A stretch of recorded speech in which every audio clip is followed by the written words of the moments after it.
My name is Monica Talevi and I work for the European Space Agency. European Space Agency, which is taking care of developing a space program for Europe. At the European Space Agency we have a very nice education program. It's an activity that is our duty to do, but also is our mission to do. We really believe in it as a mission. Quality education in particular is our mission. So what we mean by quality education is an education which is centered in the learner, which makes sure that the final beneficiary of this is the learner. What we want to get is a generation of students, of youngsters, who are better prepared to face the challenges of today and tomorrow. So that's why whatever we do in education, we do it by concentrating on the latest research on education. We do it by making sure that the teachers are the first ones to be formed, because thanks to good teaching you also get good results from your students. We believe very much in inspiring our students, and that's why we enter in the loop. At the European Space Agency we run such a fantastic space program, and we know that space is so inspirational for teachers that we think by combining good quality education, being centered on the teachers and making sure that our methodologies are based on the learners, all of this using space as a context is a very successful tool.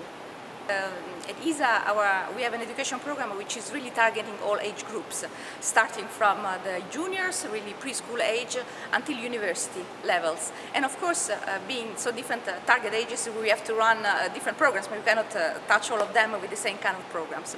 As far as primary and secondary education, in particular, we have specific projects, one of which is called ESERO, European Space Education Resource Office, which is really concentrating on training the teachers to the use of space as an educational context to let them teach in the classroom science, technology, engineering and mathematics, what we call the STEM disciplines in jargon.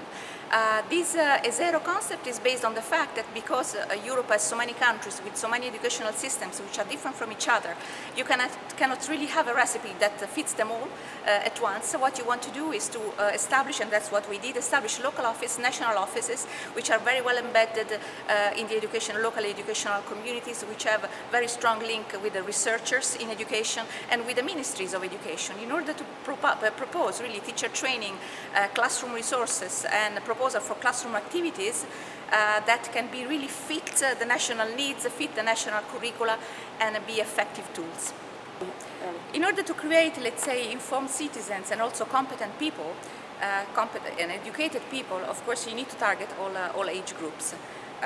Of course you do it differently according to the age group you are talking to, but also I would like to stress that even if university students are very important, but of course, and we do run programs with them, of course they're already converted to the study of science and technologies. So in fact we can support them to get a better career in the future, to be more prepared for the work, for when they will be part of the workforce. But where we really have to invest, and that's why we really think it's very important, where we have to invest is in the younger target groups.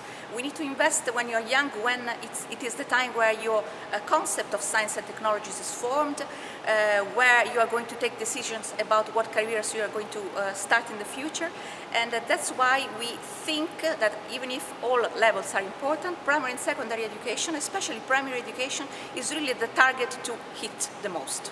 At ESA we believe very much, let's say, that education must really be for all. We fight continuously a daily battle against all preconceptions about the fact that science is for all people and for men especially. We really believe that the intelligence is the same in girls and boys.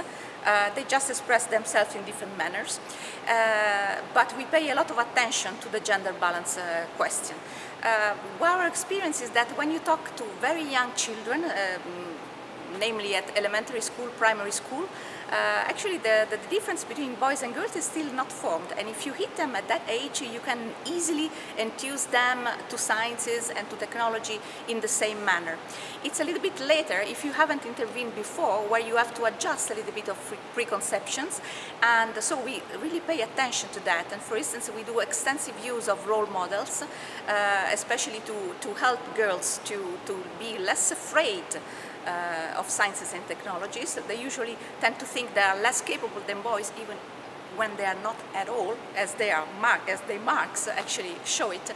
We use a lot of role models to let them understand that women are exactly capable as men in science, and that there are many women, especially young women, young scientists, young engineers working for science, having fantastic lives and enjoying very much what they do. So we really pay a lot of attention to this.